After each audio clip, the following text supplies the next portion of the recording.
আসসালামু আলাইকুম। দেশ ও দেশের বাইরে থেকে যারা আমার ভিডিওটি দেখছেন, তাদেরকে আমার কৃষির সাথে উইথ অ্যাগ্রো চ্যানেলে স্বাগতম।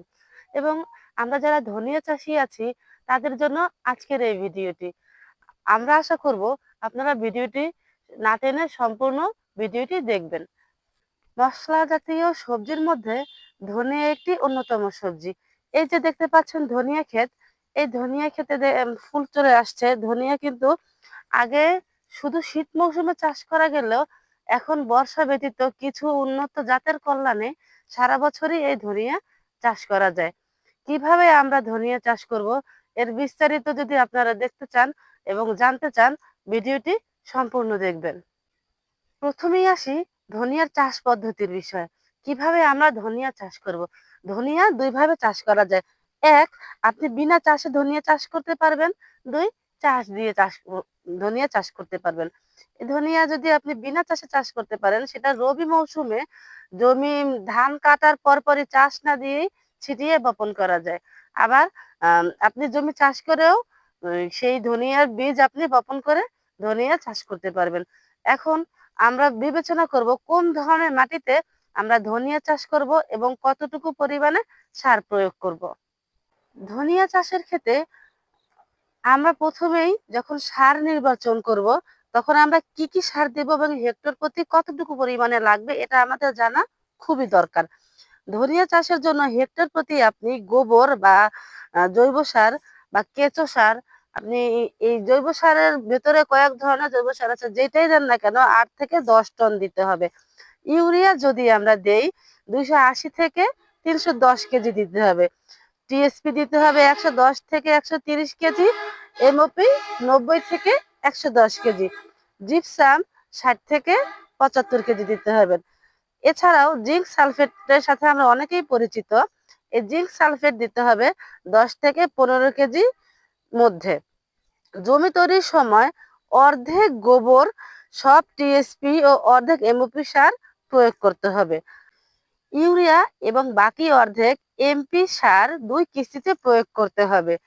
এক্ষেত্রে চারা লাগানোর ৮ থেকে ১০ দিন পর প্রথম কিস্তি এবং চারা লাগানোর ৩০ থেকে ৫০ দিন পর বাকি সার উপরই প্রয়োগ করতে হবে। এবার আসি আগাছার পরিচর্যার ক্ষেত্রে। ধনিয়া ক্ষেতে আগাছা কিন্তু খুব মারাত্মক একটা বিষয়। এই ধনিয়া ক্ষেতে আপনারা যদি গাছের দিকে আমরা তাকাই, আমরা দেখতে পাবো যে এই যে ধনিয়া গাছের আগাছা পরিষ্কার করা কিন্তু খুব কষ্টকর। সেক্ষেত্রে আমাদের যখন আমরা আগাছা পরিষ্কার করব, গাছ লাগানোর প্রথম ৪ সপ্তাহ পর একবার এবং ৫ থেকে ৬ সপ্তাহ পর একবার আমরা আগাছাটা পরিষ্কার করে নেব। সেক্ষেত্রে গাছের গ্রোথ ভালো হবে, ফলনও ভালো হবে। এবারে আসি ধনিয়া পাতার রোগের কথায়। ধনিয়া পাতায় কিন্তু রোগ খুব কমই আসে।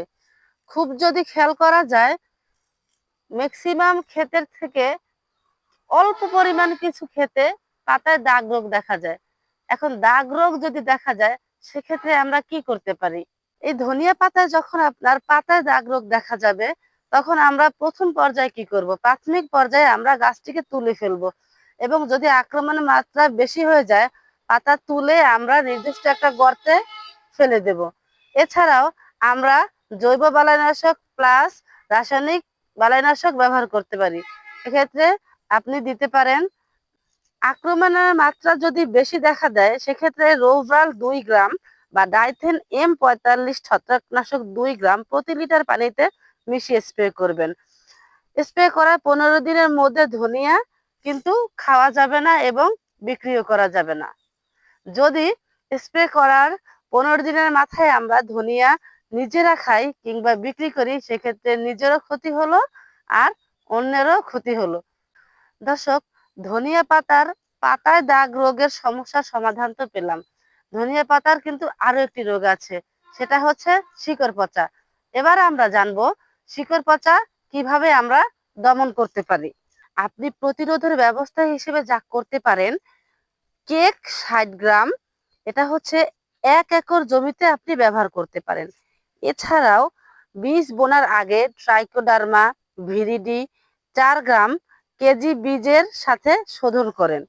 শিকড় পচা রোগের আক্রমণ থেকে নিয়ন্ত্রণের জন্য কার্বন ডাজিম গ্রুপ, দর্শক কার্বন ডাজিম গ্রুপের সাথে কিন্তু আমরা মোটামুটি সবাই পরিচিত।